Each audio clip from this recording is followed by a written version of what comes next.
Hey, everybody, it's Gene Marks, and welcome to this webinar that we are doing. I am doing with Rightworks. I'm so happy that you are joining me. Just a little bit of an introduction, and just so you know where I'm coming from, why I'm speaking to you today, and what we're going to be, covering.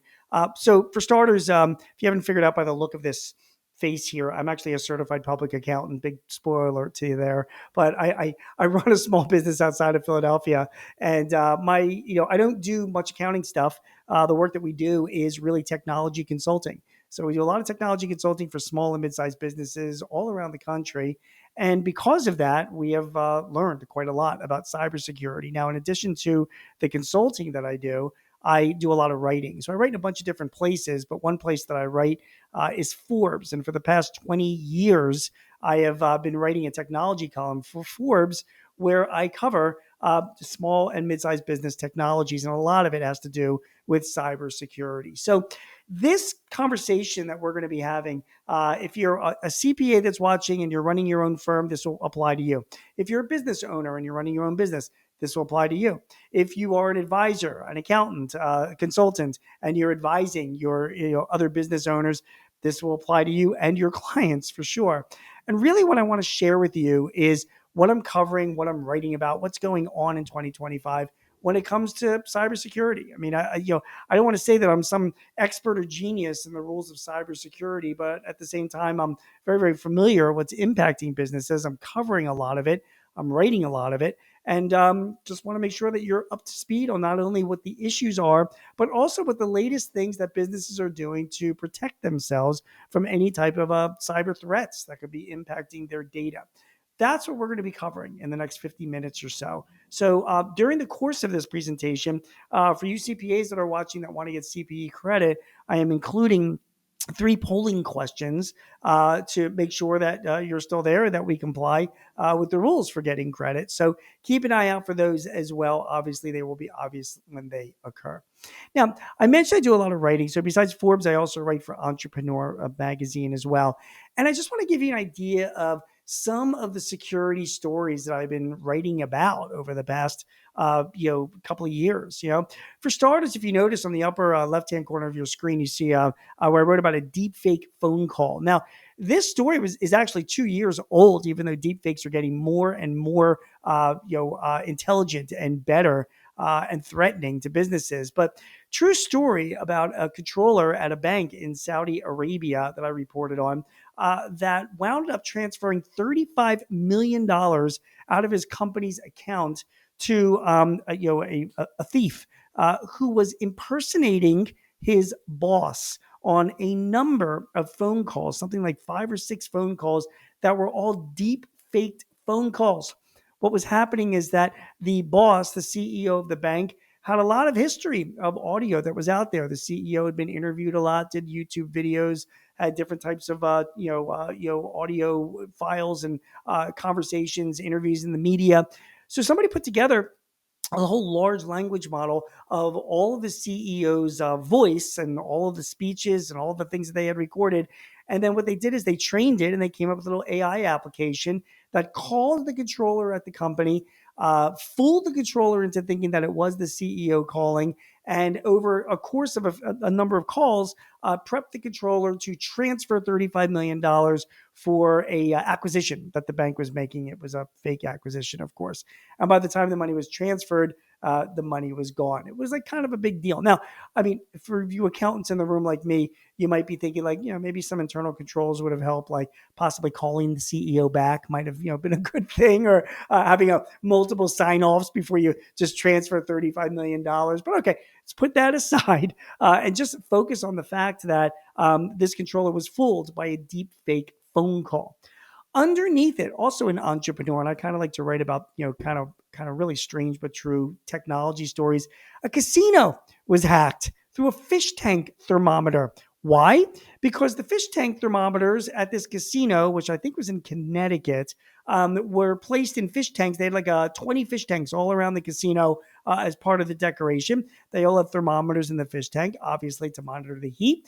All of these monitors were done by one person. The thermometers were Internet of Things. They were enabled and they were connected to the network. You see what's going on here? So that people could monitor the temperatures of all the fish tanks from one place instead of having to go and check every single fish tank. Well, guess what? Those fish tank thermometers, they were easily hacked because our Internet of Things devices, anything connected in your office, from a coffee machine and refrigerator to a printer, or or any other type of an Amazon Alexa speaker, if it's connected to your internet, they are all exposed and vulnerable to be hacked, just like this thermometer in this fish tank. If you move over to the right side, Forbes, I wrote about why people should never be using debit cards. If your company is issuing debit cards, don't. If you're using a debit card personally, I know you might want to save on the credit card fees that some places charge. Don't use a debit card. Why? Because if you use a debit card, debit cards can get easily hacked. If you're putting it into a card reader, sometimes they have been manipulated by hackers, particularly at gas stations where they're not really monitored very well, and they can pick up your debit card number and the passkey that you're using, the password to enter it. When somebody uses your debit card, your money is gone. It's out of your bank account, and then you're chasing it down to try and get it back. Whereas if you use a credit card, although there's still the same risk of being hacked or that information being stolen, it goes against your credit card. And there's a limit to your liability, and it's really the credit card company that's following it up. So just a little bit of advice for you. Don't use a debit card. They are not as secure as credit cards. And then if you jump on the very bottom, whenever there is fraud with the banks are pushing back. Zelle is a particular example of this, of banks that use this cash payment app where information was stolen, money was taken, and banks are pushing back on securing it. So be very, very careful about that. And then finally, you see on the screen CRM data. How safe is your CRM data? Well, it depends on the provider that you're using and where it's hosted. And you need to be taking some steps to make sure that your data is safe, because it is just out there. All these different things I've been writing and covering. And these are the things that we'll be talking about in this webinar. Now, I have some security thoughts for you that I want to make sure that you know going into this. Okay. No business, big or safe, is safe from cyber attacks, for starters. There's no such thing as being 100% secure when it comes to being threatened by a cyber attack. That's number one. Number two, if you are attacked in a cyber attack, it can cause significant disruptions. Your business could be shut down for weeks or even permanently. It could be significantly costly to your company as well. So that is why we're having this webinar. That's why you're watching it, is because the things that you want to do to protect yourself, very, very important to do for your business. This is not a joke. This is a very, very serious thing. And if you don't pay close attention to your cybersecurity, it's not just about losing data. It's literally about potentially going out of business. So you need to be very aware of that. Okay. Unfortunately, when it comes to cybersecurity, it's going to cost you. It's going to cost you to protect yourself. You're going to be spending. You'll be spending on IT firms to put in security software and training for your employees. You're going to be spending on cyber insurance. Again, we're going to talk about this soon. But these are the kinds of things you're going to have to spend money this year. It is just it. If you resent doing it, I don't know what to tell you. It is just a fact of life that a lot of steps have to be taken. You'll be seeing as I talk about this more, the kinds of steps that you're going to need to take to make sure that you're protecting your business well, but you're going to have to spend, okay? Like I said, there's no 100% guarantee of security. Big companies, small companies, they're all subject to it. Your job is to minimize your risk, okay? You can't eliminate it. Your job is to minimize it, okay? Your biggest, the biggest problem in your business when it comes to providing the best security is you and me, and and our employees as well. I mean, the fact of the matter is that people make the most mistakes, and it's people that click on the wrong things, download the wrong things. They're the ones that cause the biggest problems when it comes to security. Training is really, really important, and again, I'll talk about that sometime soon during the course of this presentation. And finally, there are many affordable apps and tools and platforms that can be used. I'm going to go through a bunch that I'm going to recommend to you, a bunch of different suggestions and solutions and things that you can be doing to ensure that your security is as good as possible. So those are the things we're going to talk about. Now, up top, I also want to talk a little bit about AI. We are aware that AI is prevalent. It has become a big topic of conversation. A lot of AI apps that are coming out, a lot of ways to improve productivity, which is great stuff. Hopefully, you guys are using platforms like ChatGPT or Gemini or Copilot or Anthropic's Claude or Grok. But hopefully, you're leaning on AI to improve your productivity and make you smarter and make you a better business owner and professional. But AI also has its downsides. It is being used in a big way by hackers and people that are getting into data. So it is a tool that can provide a lot of benefits, but also a tool that can provide a lot of harm. Because of the developments and the changes in AI, smart hackers now can use AI to target much larger groups and automate at a much larger scale. Because AI is becoming smarter and smarter, it's becoming harder to spot. So emails and communications and correspondence that have been generated by AI tools and applications, well, they're just becoming really, really good, and it's becoming harder. And when they do get discovered, the AI tools that these hackers are using are getting smarter, so that the next time they come around, they improve on their communications to make them that much harder to detect. AI is being used to fake documentation like driver's license and passports and I-9 forms and tax returns to really make you think that these are real life documentations, because AI is getting so good at mimicking what those are. The same thing with images and graphics. I mean, you've seen the crazy and fun deep fakes that are out there on Instagram and X and the other platforms, but they're also getting such advanced with deep fakes that they can really impersonate the way people look and act and sound, as I just gave you the example of that controller that was duped by that CEO. AI also, because all of this data is in the cloud, and because so much of it is public, and because so much of it is becoming unstructured and large language models, it's becoming much, much easier to cross reference. So, if an AI is making an attack and it wants to have like personalized data about you or your company, it can look it up in different places. It can match it. It's smart enough to understand it better and then use that in some type of correspondence, some type of clickbait, something that'll get you to click on something or do something. AI is becoming much, much smarter to do. And finally, there's now this new introduction of something called AI worms, if you can believe that. AI worms is this is AI software that gets inside of your system and ready, it tricks AI to believe that it's something else. So you talk about AI applications that are used to trick human beings into clicking something.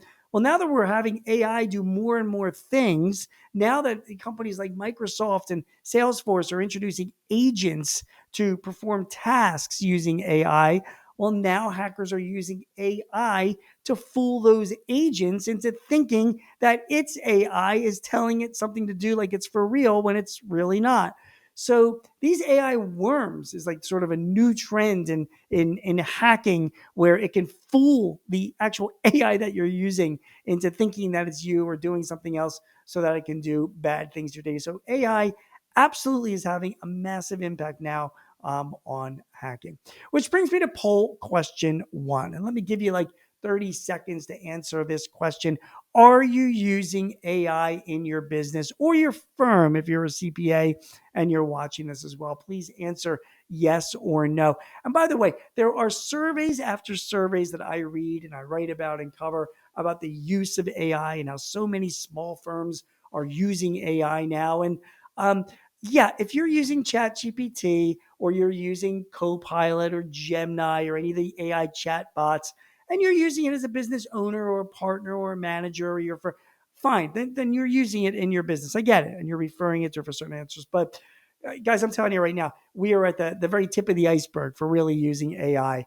I'm not seeing many of my clients really use AI for core functions in their business. They're using it for things that are not as risky, asking it questions, reviewing a contract, creating an email or a blog. But you just wait, because in the next year or two, you're going to be finding more and more uses of AI as in your core business, agents that are actually doing things on your behalf. But anyway, that's poll question number one. If you can please answer that to see if you are using AI in your business. Okay. We talk about the biggest threats in 2025 for businesses and individuals. They haven't changed that much, at least the top three things. Okay. So, Ransomware remains the number one threat among most businesses. I can throw a lot of data at you and charts. I was thinking about doing that for this presentation, but what's the point? I mean, you get it, right? You've heard of ransomware by now. You know it's a serious thing. And yeah, I could tell you, oh, it's got $1 billion impact, or it affects trillions of it affects a lot of people. It's a bad thing. Ransomware, again, unless you've been under a rock, is where you're getting an email, that somebody downloads a bad file, locks or encrypts all of your files, and then you got to pay a ransom to get out of it. It's not good. Phishing and smishing. Smishing is SMS. So these are emails that are trying to get you to click on something, or text messages that want you to click on something so that you will download a file or a malware, and then it will get up to no good, destroying your data, maybe ransoming your data as well, encrypting files, turning it into your bricks so that you can't use your data, really creating havoc. So phishing and smishing have also been like enormous impacts on security this year. And then there's the Internet of Things. I mentioned that earlier when we were talking about the fish tank in the casino. The Internet of Things is everywhere. I mean, it is it's for any device, and there are just millions, hundreds of millions of now inanimate objects that are being equipped with brains. Everything from equipment in your business to to, again, smart speakers that you might be using, to AI enabled the vacuum cleaner that's going around your home or your office.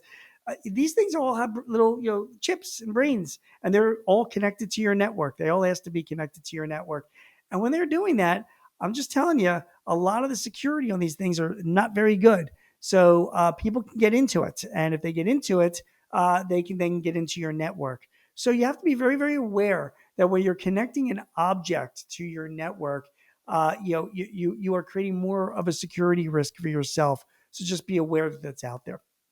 The next is social engineering and deepfakes. I'm putting it in that same way. And the best way to give you an example of social engineering was this massive case that happened just last year in Las Vegas. I'm not sure if you guys read about this, but MGM Caesars and some of the other casinos got hit by a big ransomware.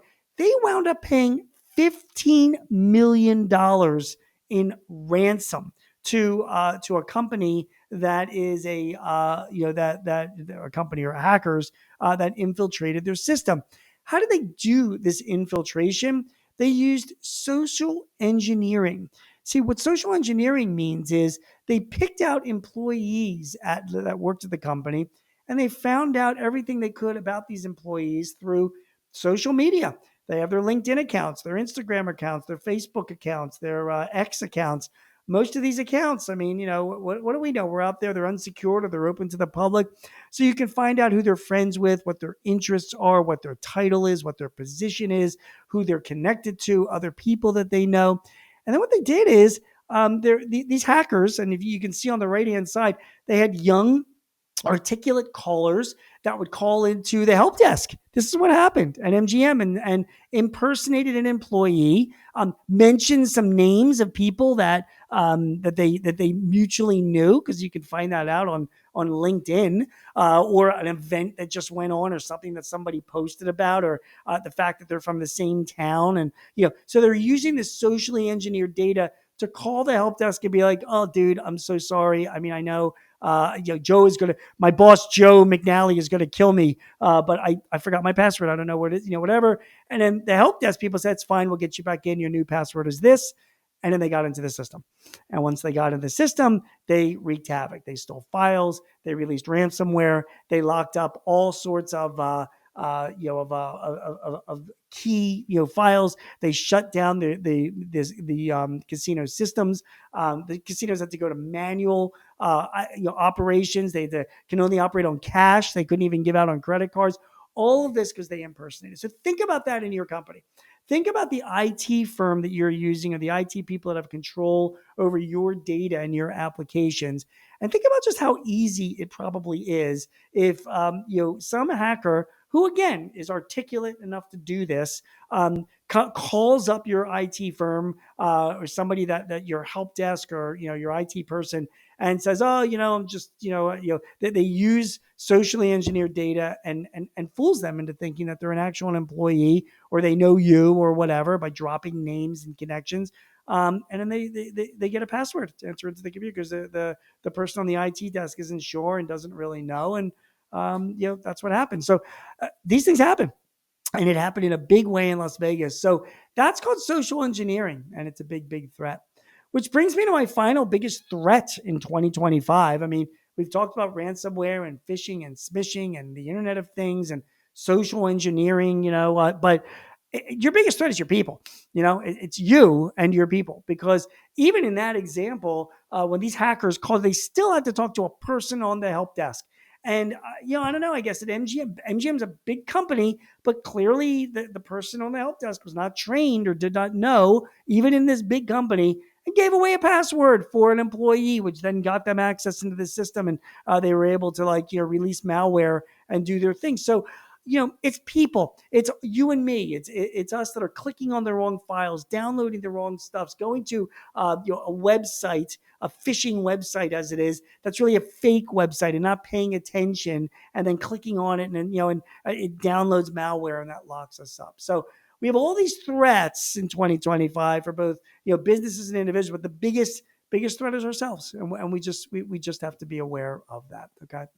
Which brings me to poll question number 2. Has your business ever been affected by a ransomware attack? Yes or no? Now, I'm not asking you for the name of your business or your firm. I'm not asking. I'd love to know. I mean, I would love to write about 5 small or mid-sized businesses in Forbes that were impacted by ransomware, and how it impacted them, and what you did to fix it or prevent it in the future. But I gotta tell you, I don't get a lot of takers when I ask about that. Not a lot of people want to talk about it. They're embarrassed. I don't blame them. So it's kind of a tough thing. When you read these ransomware attack stories, they're always like big name companies like MGM. You can't hide it. It's like a public company. It's the word gets out, and the media knows about it, and people recognize MGM. But if you're running S&H distributors in Milford, Connecticut, people really don't, they've never heard of you. So, it just doesn't make much of a story. But really, it's the small and mid-sized businesses that are so affected by ransomware compared to larger companies, the big names. So, curious if you've been affected by a ransomware attack. We will see. We'll check out those results as well. Okay, so let's keep moving on to our next slide. And the next slide is about protecting yourself. I mean, this is the meat and potatoes of this presentation. I've hopefully I've given you the idea of what the risks are that are out there, what the problems are, some stories that, just like this is real life. It's all that. What do we do? Okay. So this is not in priority order. I have 11 actions that you need to do. But even before I just want to make sure that, I put training as number 1. I mean, again, it's not priority order, but training is actually the number 1 priority. It really is. You need training. Now, I'm going to be giving you a bunch of software and tools and applications that you can be using in your business to support all of this. But you need to get training software. I'm going to give you some actual names, okay? You need to get training software. You need to hire. Remember, I told you earlier, it's going to cost you. It's going to cost you. You need to pay your IT firm, whoever is providing your IT support, to provide training for you and your employees, probably on a quarterly basis. Or you want to look on Google. You could always email me. I can give you some recommendations, and I'll share my email address at the end of this presentation, where you need to be aware of all the new things coming out. I mean, for example, there's been this whole new thing with PayPal. I don't know if you've been seeing that, where I'm getting emails. It seems like it's from PayPal asking me to verify my information, or I've got an invoice to pay, or cash receipt to be made. But it's not. When you look deeper into it, it's not the right URL. It's not the right address. And PayPal has issued a warning about this. Well, I dug into this. This is my job. I write about this, so I was curious, like, this doesn't seem right.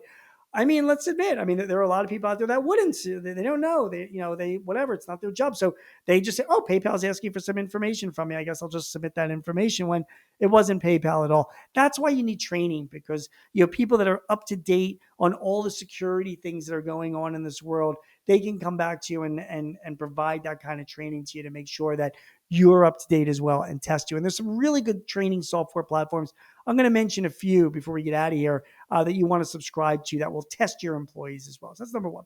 Number two, of course, there's security software. I'm going to recommend some security software for your business as well. All of your devices should be running security software on it. They should all have, the security that comes with Windows or iOS or Android. Very good, but you should have something running on top of that. I use Malwarebytes. Again, I'm going to give you some recommendations, but it's scanning in the background. It's an extra firewall. It's looking out for any malware. It's giving me any kinds of warnings. It's doing the checks. Security software nowadays are less intrusive. They take up less resources. It's just this extra level.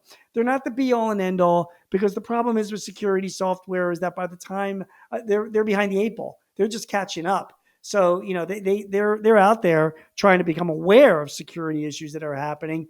They don't, when they become aware of it, that means the security issues are happening. So it's kind of like, after the fact. But the idea there is that they learn about it early enough so that they can turn around and then, use that knowledge, update their software so that people that haven't been affected by a security issue then get the benefit of that software so they can be affected by it. So you got to have security software there. Okay. The next is a vulnerability assessment. Okay, vulnerability assessment is software that larger companies use, but there are applications. I'm going to give you some examples that are good for small and mid-sized businesses. Okay, what vulnerability assessment software does, your IT firm can run this. It will look. It starts with a security baseline of what's absolutely necessary to be having in your company. It will do an inventory of all of your software. It will make sure that all of your Windows or other operating systems have been authenticated. It goes around your entire network and every device, and it assesses all of the extensions that people might have added on their browsers. It will check digital certificates. It will look at firmware, and then it will then not only give you a report of all of these any potential issues, but then also give you advice and schedule actions to remediate and track it. Now, when you hire an IT firm, to do like a security assessment, they're using this vulnerability software. That's what they're doing. I mean, they're really kind of charging you for the software use, and then they're also charging you for their own expertise to evaluate, to set it up, because it's not something like you and I do every day, right? So they got to get it set up, make sure it's evaluating all devices, and then after it does all the evaluation, they then can read it and report back to you and make you understand it and make suggestions and recommendations for fixing some of these security issues. But just so you know, whenever you hire an outside IT firm to do like an assessment on your risk, they're using vulnerability assessment software. That is, those are the tools that they're using. So those three things are really big. The fourth is, of course, permissions management, right? That's like, how do you get access to your different systems? This is huge. It all has to do with passwords. And I want to make sure that you're familiar and aware. And again, I'm going to give you examples of software you can use soon. But let me just make sure that you got this down. Your company, if it's using passwords, you should have a password vault.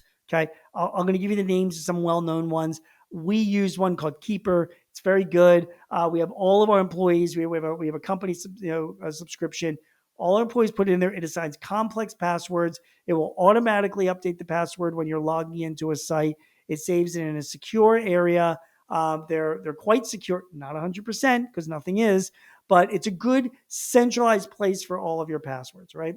You need to have multi-factor authentication on everything. I mean, my goodness, if you don't have that now, I mean, that's, so anytime somebody is entering your network, there should always be a multi-factor authentication. It means you get a text message sent to that person, to their cell phone, to their mobile device, so that they can authenticate it, and that way they get in. I mean, you have to have that set up on all of your accounts individually as well. And by the way, when we talk about individually, I mean, my aunt, who was like 82 years old, was freaking out because her Instagram account was hacked. And I had to explain to her that it's like, okay, that kind of sucks, but she's just terrified of going online now. And I'm like, listen, you want to you got to protect where your money is. Okay. So all of these things are important for your network and your business.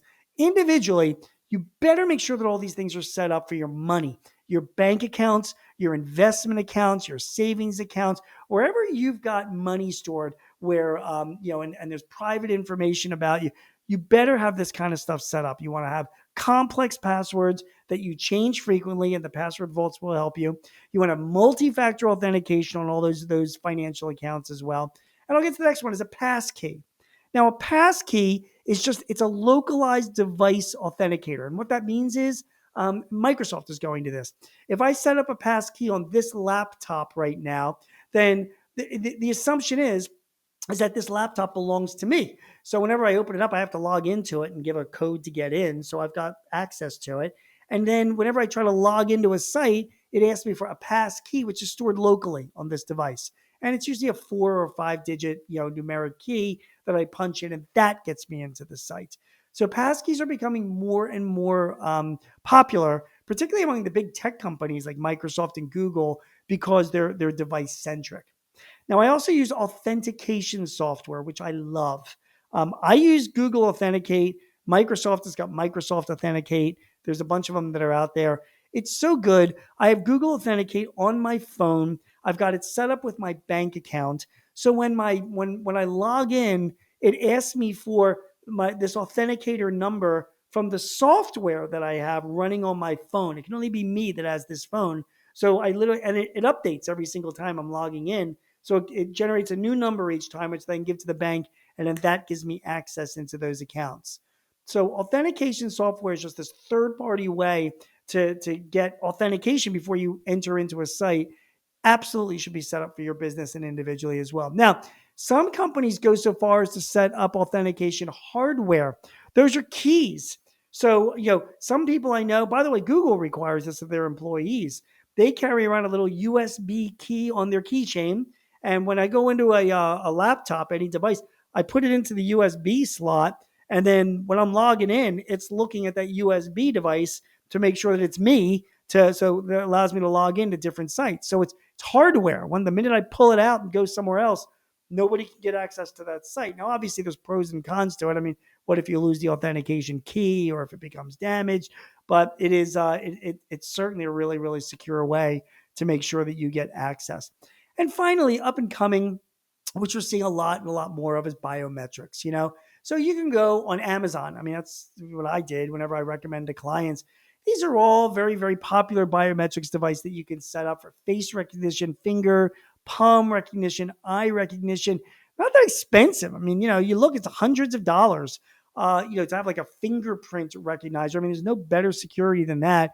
You hook it up to the computer, to the laptop. You set it up for your network to have. Don't access it unless somebody has fingerprint identity. And then they give their fingerprint through the thing. Not great for me because I bite my nails on my fingers sometimes. So I get concerned as to whether I even have any fingerprints left on my hands. But for the most part, it is a very, very good way to authenticate. So those are some of the popular ways, permissions management. Obviously, we're still on the left-hand side. We want to do backups all the time. That's very, very important. And then we also want to have VPNs, or virtual private networks. I'm going to recommend some VPN providers. I want to say to you that most of your network should provide a virtual private net. A VPN, just so you know, it encrypts data going back and forth. For God's sake, never, ever get onto a hotel Wi-Fi or an airport Wi-Fi without a VPN, because those things are not very secure. And when you log into your hotel Wi-Fi and you're using your password and your username on different sites, it can be captured by hackers and then used elsewhere. But if you've got VPN software running on your computer and you're putting in a password or your username, it's all encrypted. So when it goes through the Wi-Fi of the hotel, any hacker can't pick it up because it's all encrypted data. So it really does protect you. The biggest protection when you're traveling, by the way, just use your mobile hotspot. That's like your own personal VPN. Nobody's getting access to it but just you. So that's even more protected. But if you're not, if you're using a conference, Wi-Fi, a hotel Wi-Fi, a airport Wi-Fi, for God's sake, don't do it unless you've got a VPN up and running on your device. I'm going to give you recommendations soon of what VPNs I think that you should be using. Which brings me to my next topic, which is cloud service providers. Okay. And, spoiler alert, that's what Rightworks does. Okay. I mean, they're a cloud service provider and they're excellent. I've worked with these guys for a number of years. there are plenty of options that are out there. I get that. Okay. Rightworks is a very good one. I don't understand clients that are not using cloud service providers. I don't get it. I really don't. I just visited with a client, a new client of mine in Massachusetts, and we're doing a whole review of their business. And they're running different applications. They still have servers in their office with data. And I'm like, what the hell are you doing with these servers and the data in your office? They're so more easily hacked. Their IT person, who's a very nice guy, but come on, he doesn't have the resources, that a cloud service provider has to provide security. I can't trust that backup isn't being done. I don't know if there's a fire or there's damage and somebody walks away with that server. You're just so vulnerable nowadays when you're just using data and applications inside of your office and storing it all there.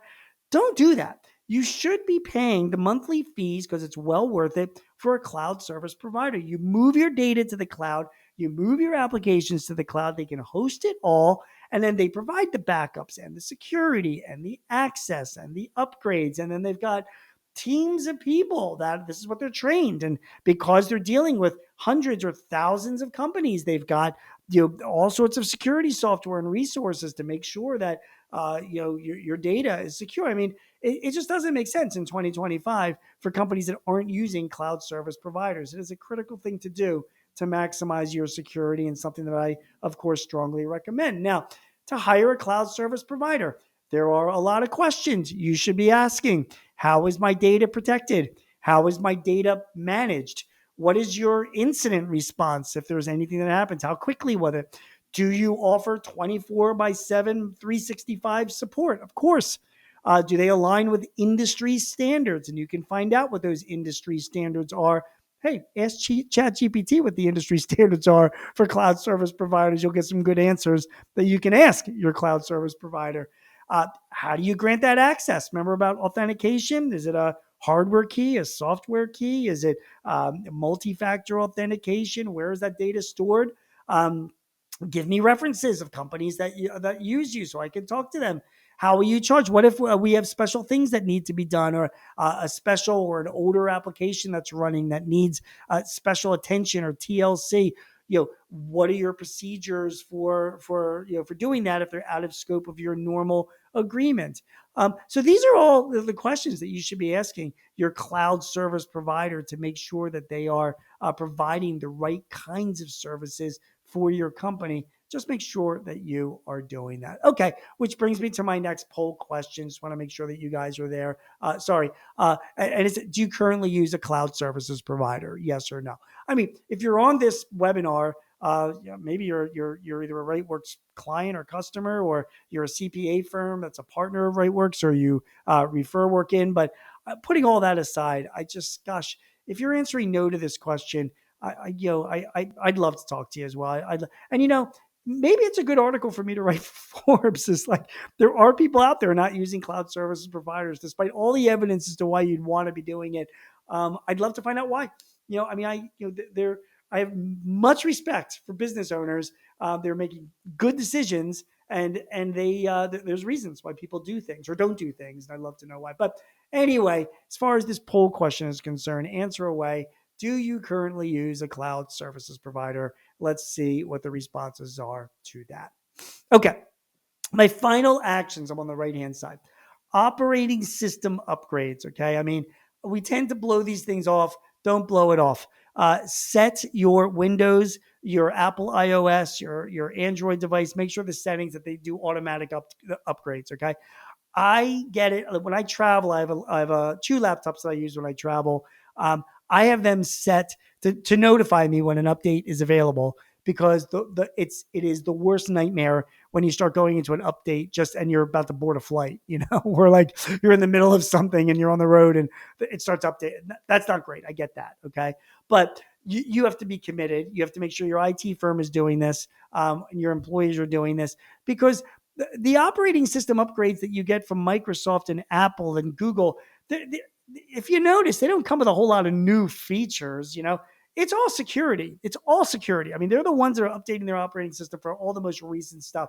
And the bandits that are out there, they are looking for devices that are running older versions of Windows, for example, and then they can jump on them. And trust me when I tell you, there are millions of older versions of devices running older versions of Windows.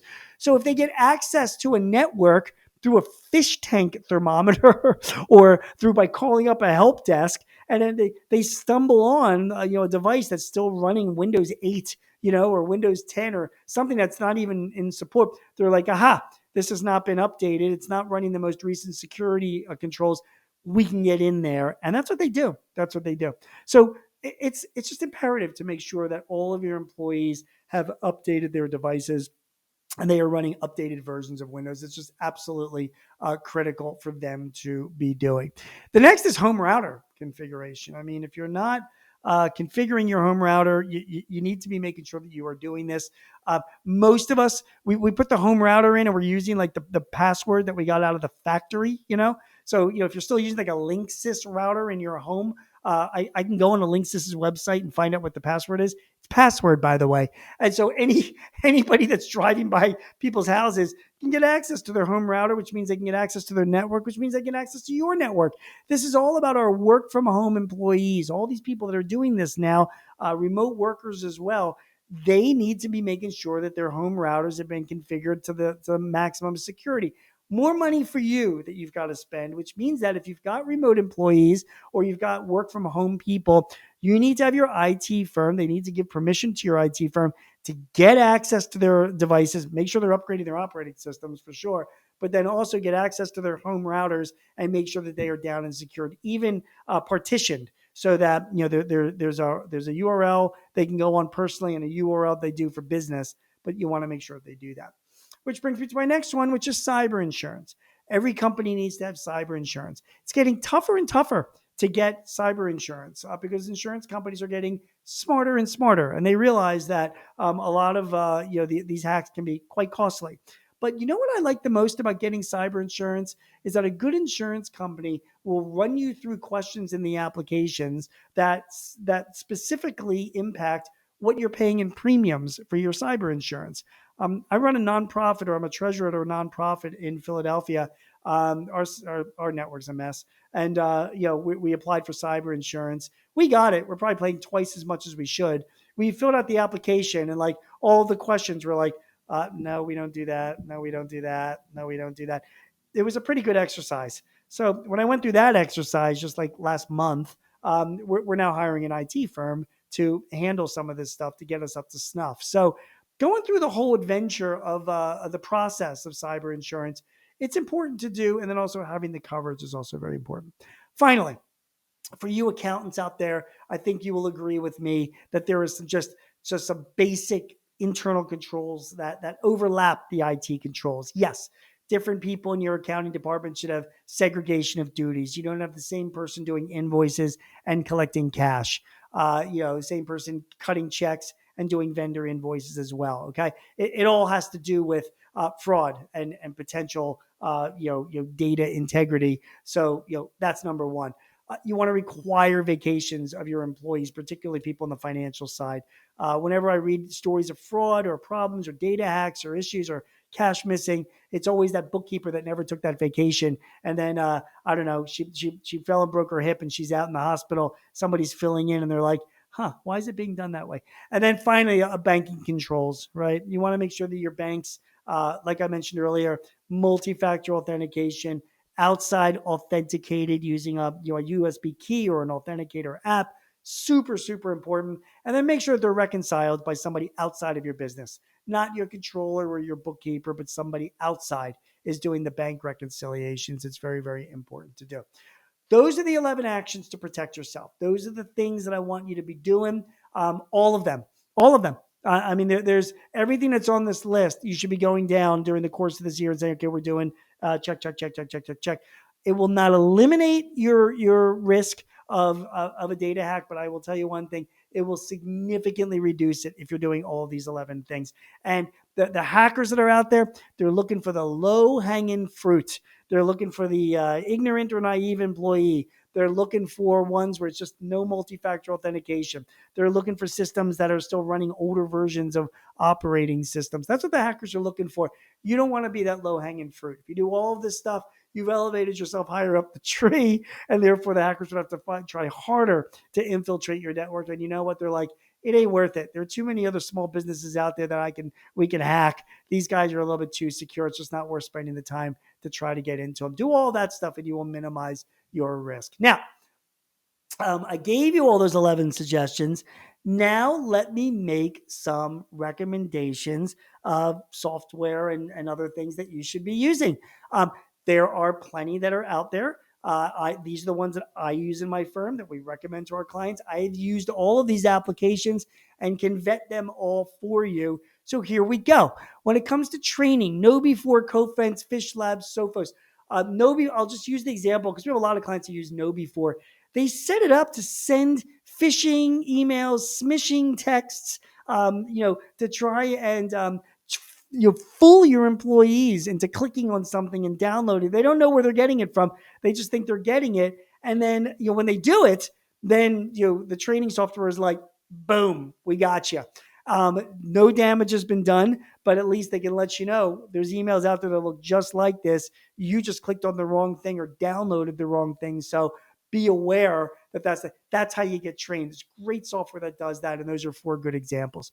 I mentioned the password managers. Google Password Manager is pretty good. Microsoft also got a good one as well. I use an outside one, Keeper, LastPass, and 1Password. Maybe some of you guys that are watching this right now will raise your eyebrows because I think it was LastPass, they had a breach. Can you imagine? I mean, you're keeping all of your most, your trusted and private confidential passwords with a password management company, and they get breached. I mean, that to me, that's like you have one job to do. But whatever, they fixed it. It was not as damaging as they said. Whatever the case may be, but the bottom line is that you have to make sure that you are looking out for that stuff. I've never had a problem with Keeper, and I think that it's really important to do. And obviously, if you hear of a breach, you're gonna have to jump on changing your critical passwords right away. Which again, your financial passwords. Multi-factor authentication, again, that comes with some of these major places that are out there. I mentioned YubiKey that's on there as well. I mean, I love Google Authenticator and Microsoft Authenticate. It's all good. YubiKey is you can buy these on Amazon. Those are the ones that are the authenticators that you put into your USB drive, and then instead of sending you a text message or asking, it's authenticating based on the fact that piece of hardware. So it's a hardware solution and not a bad one. So just be aware of it. Security software running in the background. I use Malwarebytes. I mentioned that earlier, but Kaspersky is excellent, as is Symantec too. I have lots of clients that run all of those. Backup software, Carbonite is still in the game for backup software, though I do have to admit, my company uses, and I recommend to others, Dropbox. A lot of people use Google Drive or Microsoft OneDrive. You have it set up to sync, so all the files that you're doing are just automatically, boom, they're just going offline to their cloud servers, which is they have their security running on it. And then, of course, you can sync it back and forth, and I find that to be really good. So although backup software like Carbonite is very good, don't get me wrong, we've got most of our solutions through Dropbox or Google Drive or Microsoft OneDrive. So that's been a good answer as well.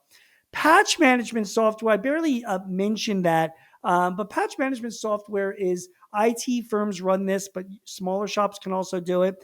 Atera, Automax, GFI, Landguard, they're running and scanning and looking all the time for the most recent versions of the applications you're using, i.e.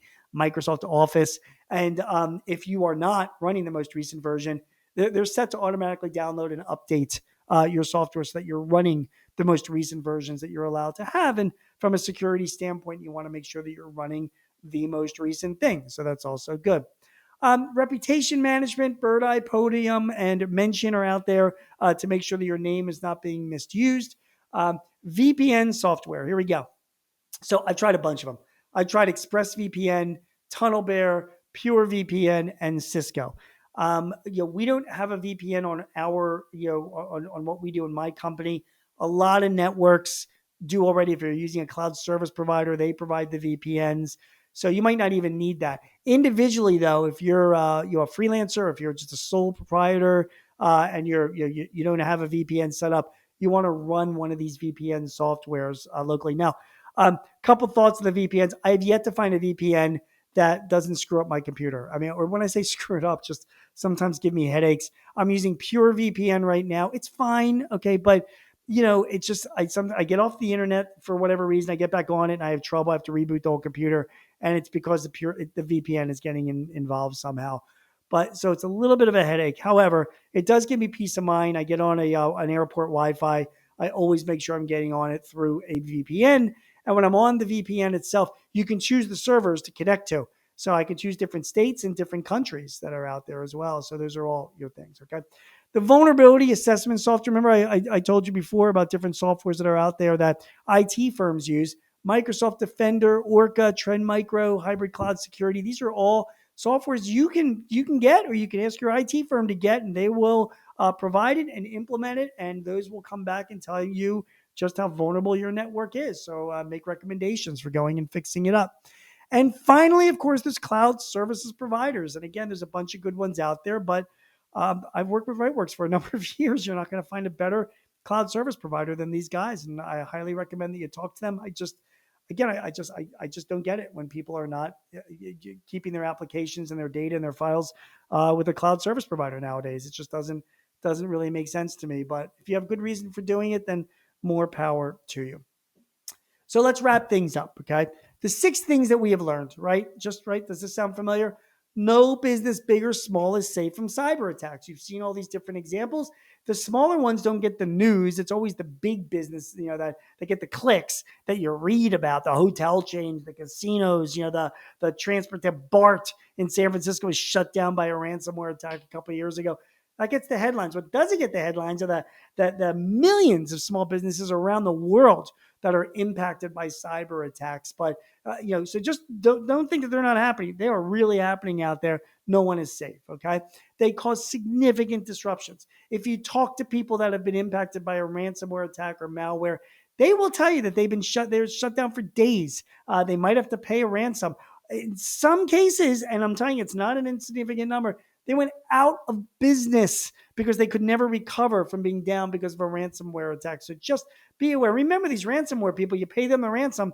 Who's to say they're not going to come back 6 months later for more ransom? So who knows what they left on your system? So not good. Okay.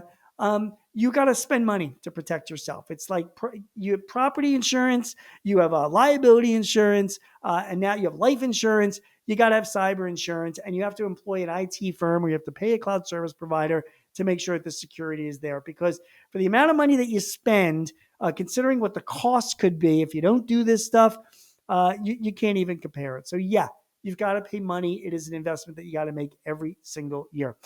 When it comes to security, there's no 100% guarantee. There's no, your goal is to minimize your risk. You want to make yourself that you're not low-hanging fruit. You want to make it so that when a hacker stumbles onto your company, they're like, these guys, I could hack them, but it's just too much of a headache for me. I got too many other companies out there. I can do it much more easily. So that's where I'm going to go. That's what your objective is not to be low-hanging fruit. So you're not guaranteed 100%, but you want to minimize it as much as you can. Your biggest security flaw are your people and you and me, because we're busy and we're clicking and we're typing and we're moving and we're switching and we're doing this and that too fast.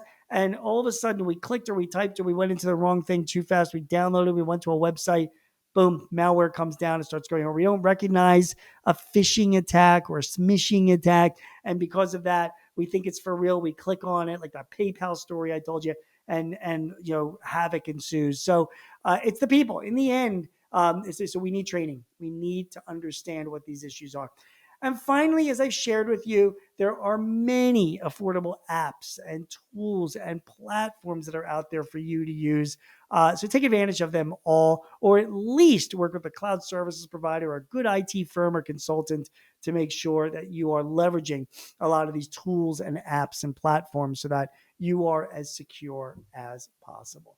All right. So I promised you my email address. First of all, you can find all my columns on Forbes at forbes.com/quicker, better tech. Again, 20 years of columns you can go back and read. That's my email address, and that's my handle on X as well. email me with questions. Email me with if you want some recommendations or if you need help or anything like that. By all means, I'm open. There it is. It's publicly available. I respond to emails. I'd be more than happy to help you out. So thank you for spending this time. I hope you walk away from this webinar with some good information to help your firm, to help you advise your clients, or if you're a small business owner, to help you run your business as well as effortlessly as possible without being concerned about IT, data breaches, and hacks as well. So again, thank you. Again, my name is Gene Marks. It was great speaking to you, and I hope to be back again soon. Take care.